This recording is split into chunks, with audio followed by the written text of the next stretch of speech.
Si je vous disais que moi je bats ma femme, pour qu'elle soit plus gentille et plus amoureuse de moi. 149, c'est le nombre de femmes tuées sous les coups de leur conjoint ou de leur ex-conjoint en 2019.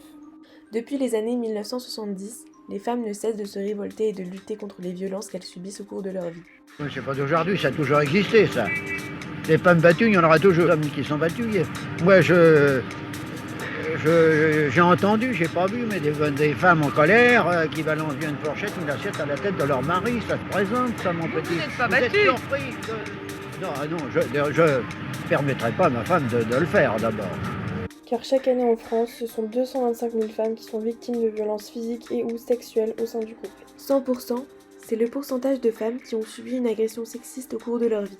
Dans les années 70, l'avocate Gisèle Halimi a également lutté pour le droit à l'avortement et surtout afin que le viol soit reconnu comme un crime et non comme un délit. Chaque année en France, 93 000 femmes déclarent avoir été victimes de viol ou tentatives de viol. Dans 90% des cas, la victime connaît son agresseur. Ça dépend de leur tenue, je crois, vestimentaire. C'est leur façon d'aguicher peut-être les passants qui font qu'elles se font violer. Le lundi 14 septembre, les lycéennes s'élèvent contre les tenues correctes exigées dans les établissements scolaires. Un mouvement baptisé #14 septembre invitant les jeunes filles de se vêtir de manière légère, jugée parfois provocante par la société, pour dénoncer les discriminations sexistes. Il y a des professeurs qui disent ça déconcentre les garçons. Ben, bien sûr que ça déconcentre les garçons. Moi, quand je vais dans la rue, si vous voulez, des jeunes filles avec le crop top, ça me déconcentre. Ce ne sont pas la tenue ou le comportement d'une femme qui provoque le viol. L'unique coupable est le violeur. Le développement des applications mobiles contre le harcèlement de rue se sont multipliés, permettant ainsi aux femmes d'appeler à l'aide en indiquant leur position. Afin de lutter contre les violences intrafamiliales, le gouvernement met en place différents moyens à la disposition des victimes. Ainsi, outre le 17 et les plateformes de signalement, un dispositif d'alerte en pharmacie a été mis en place. Les victimes peuvent ainsi se signaler discrètement en prononçant le code masque 19 afin de prévenir la police.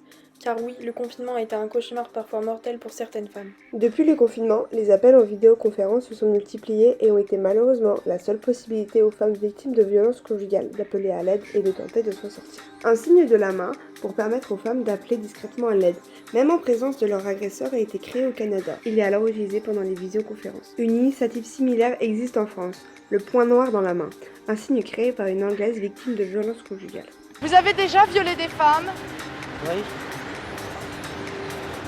Quand on dit qu'une fille de 13 ans violée par un réalisateur, en l'occurrence Polanski, c'était pas vraiment un viol. Mais non, mais je suis désolée, c'est l'actualité, il faut être au contact avec l'actualité. Je veux dire, quand vous dites ça, monsieur Finkielkraut, le message que vous envoyez à toutes les petites filles qui ont été violées dans ce pays, Voilà, c'est je le dis message que aux c'était hommes, pas violez les grave. femmes. D'ailleurs, je viole la même tous les soirs. Vous n'avez pas le droit de dire ça. Mais tous les soirs. Vous n'avez pas le droit de dire ça, monsieur Finkielkraut. mais c'est du second degré. Mais c'est pas du second degré, c'est pas drôle.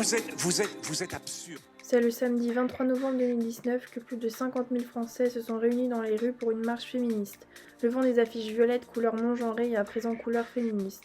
Le même mois a également eu lieu la journée internationale de la lutte contre les violences faites aux femmes.